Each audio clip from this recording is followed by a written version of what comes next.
Bonjour à tous, j'espère que vous allez très bien, que vous êtes en pleine forme. On va faire aujourd'hui un petit bilan à la fin du mois de mai en faisant le tour du potager en même temps. Vous pouvez voir que le soleil revient après une période assez pluvieuse et un peu froide. Il a fait entre 10 et 20 degrés et il a plu chaque semaine entre 10 et 20 mm à peu près. On a fait une très belle addition ici avec une petite rambarde 100% récup vissée grâce aux vis offertes par Rachid, que je remercie énormément. Il m'a offert un lot de 1000 vis. C'est grâce à ça qu'on a pu faire cette petite sécurité pour que les résidents ne tombent pas dans cette petite tranchée en galets, et pareil que les fauteuils roulants ne s'enlisent pas dedans. Donc maintenant le potager est 100% accessible, agréable pour toutes les personnes. Alors ici on a les cassis qui poussent bien, ils sont en train de mûrir. Et à droite on a les fraisiers. Donc les résidents viennent chercher chaque jour plein de fraises, de framboises. La saison a bien commencé. On voit les asperges qui poussent bien aussi. Mais bon, en ce moment c'est vraiment les framboises et les fraises. Ici on a la parcelle des mûriers qui va très bien. On a les premières pousses de l'année qui poussent, comme celle-là, elle fait déjà 2 mètres de haut. Donc on attend les autres, et au milieu les artichauts se portent pas mal. Ils sont restés quand même encore relativement petits comme ceux-là. Enfin, on en a 2 un peu plus grands avec déjà un petit artichaut, mais sinon ils sont encore tout petits. Et en attendant, le lin a bien poussé, il a attiré plein de pollinisateurs, donc c'est vraiment fantastique et très beau en même temps. Alors ensuite on a la parcelle des myrtillers. Les myrtilles continuent à mûrir tranquillement. Il y a déjà quelques résidents qui en ont mangé, mais bon, ils ne sont pas encore vraiment mûrs. On a eu beaucoup avec la météo qui s'améliore, on a beaucoup de résidents et de familles qui viennent, ils sont vraiment très contents. Et je suis très heureux du feedback qu'ils me donnent. Ici on voit les premiers repiquages de tomates à droite, basilic, et au milieu le petit champ courgettes maïs, où les petits plants, comme là un plant de courgettes, ont survécu au repiquage. Donc ça c'est très bien. Et les petits plants de maïs aussi. On espère faire une belle association. Donc ici, les plants qui ont le plus souffert, c'était les concombres. Mais ils sont encore en vie. Tout petits mais en vie. Comme là celui-là, protégé par une petite bouteille. Voilà. En espérant avoir un beau mur de concombres prochainement.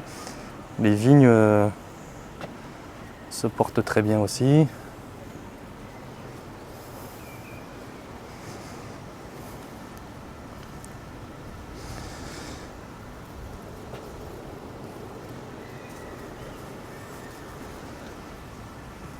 Donc ici la petite tour Eiffel qui va être recouverte de tomates cerises.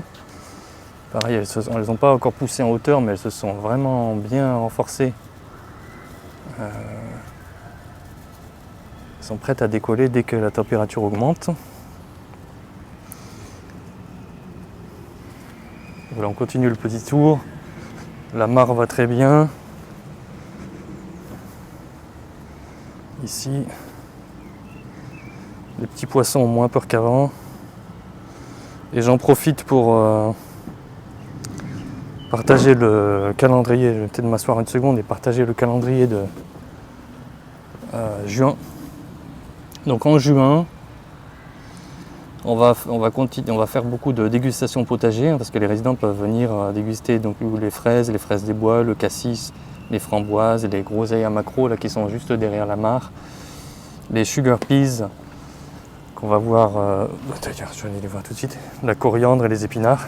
Les sugar peas. Ici on voit les nombreuses framboisiers. Et ici juste derrière, au milieu de cette parcelle de framboisiers, c'est un atelier de courges sur compost. Donc en fait c'est un gros tas de compost de cuisine avec un peu de feuilles d'arbre aussi pour avoir de la fibre. Et au pied, j'ai semé directement en pleine terre des courges butternut qui vont envoyer leurs racines sous le tas de compost et transformer directement le compost en courges sans même passer par l'étape terreau. Donc ça c'est très intéressant. Et ici on peut voir l'état actuel des sugar peas qui font déjà à peu près 1,50 m de hauteur. Et on peut commencer à les déguster. Ils sont effectivement très sucrés comme leur nom l'indique. Et on a aussi semé d'autres haricots qui vont prendre la relève une fois qu'il se fera plus chaud. Ici on a les ails qui continuent à mûrir tranquillement avec une rangée de soja noir semé entre les deux rangs d'ail pour prendre la relève. Donc au mois de juin, on va aussi refaire quelques semis de basilic et de haricots, mais essentiellement, donc ici on voit la deuxième parcelle de framboisier où au milieu il y a des pavots, un mélange de pavots et de tournesol. Donc les tournesols ne sont pas encore en fleurs, par contre les pavots ont commencé à faire leurs fleurs et c'est vraiment magnifique. Et les pollinisateurs pareil adorent. Ici on a d'autres petites tomates cerises qui grandissent tranquillement.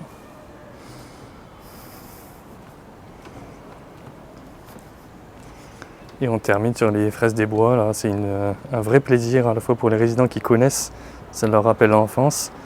Et les résidents qui ne connaissent pas, ils sont très heureux de découvrir. Ici les petits semis de sécurité, au cas où il y a des problèmes, on peut remplacer.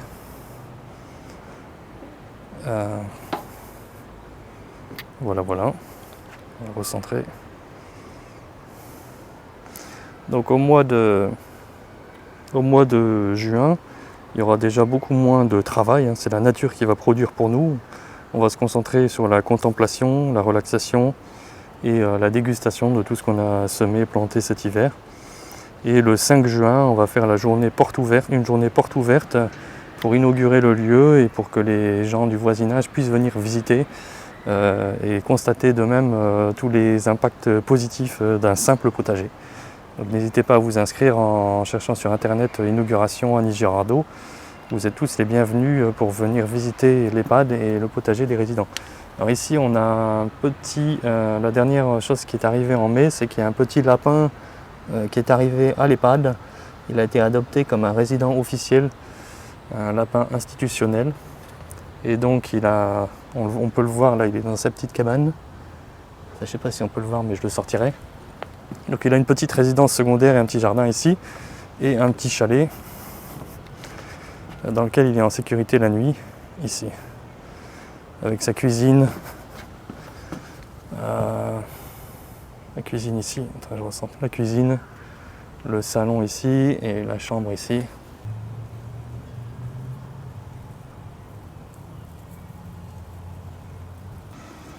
Alors voilà le petit lapin Bonnie qui est arrivé à l'EHPAD il y a quelques semaines. On l'a adopté d'une famille qui avait un enfant allergique au lapin. Et le gros avantage d'avoir un lapin au potager, c'est que il nous fournit du compost en mangeant les épluchures de cuisine et du foin. Il nous fournit du super compost pour le potager. 2, c'est pour montrer que c'est un écosystème en fait entre les plantes et les animaux en symbiose. Et troisièmement, il est très câlin, donc en fait les résidents peuvent venir le caresser, le prendre sur le genou, le caresser. Et à la fois lui il adore être caressé et c'est très apaisant pour les résidents. Je vais profiter de cette vidéo du mois de juin pour répondre à 3 questions qui reviennent très souvent. Donc la première c'est pourquoi avoir mis des œuvres d'art au potager. En fait la raison est très simple, c'est que je trouve que le potager c'est une œuvre d'art vivante en soi, c'est très beau, on peut la contempler pendant des heures et chaque potager est différent et toujours très beau. Et donc le fait de mettre des œuvres d'art dedans, ça le rend encore plus beau et ça fait une mise en abîme où on met des œuvres d'art dans l'œuvre d'art. Et ici, il y a aussi de nombreux artistes qui viennent pour faire des ateliers intergénérationnels.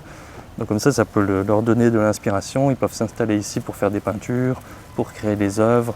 On a deux grandes artistes françaises qui nous ont proposé de faire des œuvres pour les mettre dans le potager. Donc vous pouvez les découvrir lors de l'inauguration. Et donc une autre question que je reçois très très souvent, c'est combien a coûté ce potager, toutes les questions sur l'argent.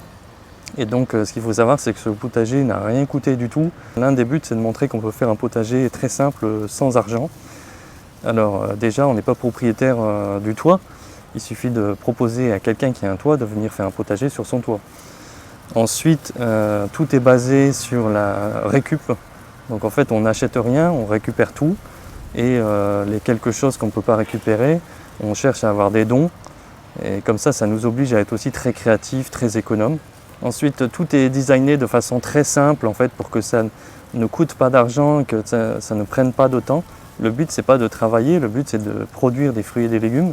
Donc par exemple, on va mettre 50% de petits fruits et c'est vivace, donc il n'y a pas besoin de les replanter tous les ans. Et ça produit énormément. Et puis on va mettre 50% de légumes, mais les plus simples possibles, comme par exemple les tomates et les courges. Ça pousse très facilement, sans aucun travail.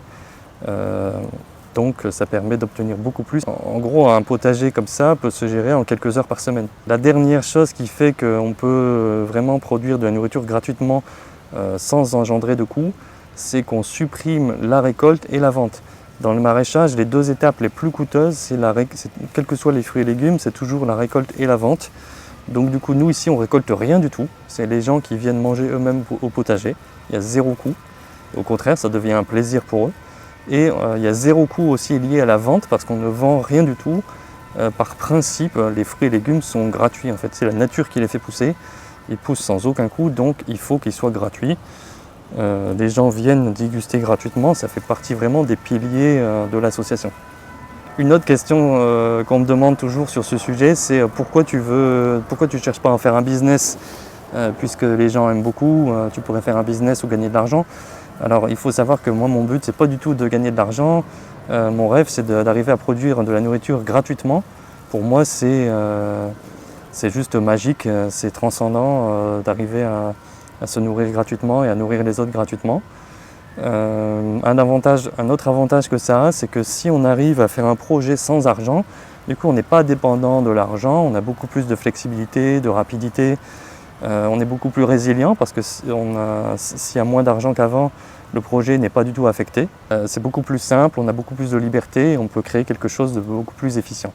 Un autre avantage de faire un potager comme celui-ci, en réfléchissant beaucoup au coût, c'est de pouvoir préserver à la fois les ressources collectives et les ressources naturelles qui sont vraiment un facteur très important pour protéger la planète. Le motto de l'association, c'est de faire un potager pour la santé et la planète. Donc pour nous, cet axe de créer quelque chose, de créer de la nourriture gratuite sans engendrer de coûts, c'est vraiment très important. C'est ça qui fait qu'on peut aider à la fois les gens, créer des belles choses tout en préservant la planète, la biodiversité.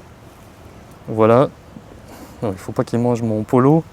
Donc je vous remercie beaucoup de tous les encouragements qu'on a reçus, tous les remerciements, ça me rend très très heureux et j'espère que ça encouragera plein d'autres gens à faire pareil, des potagers simples mais très efficaces et qui permettent de produire de la nourriture gratuitement. Je vous remercie, je vous dis à bientôt.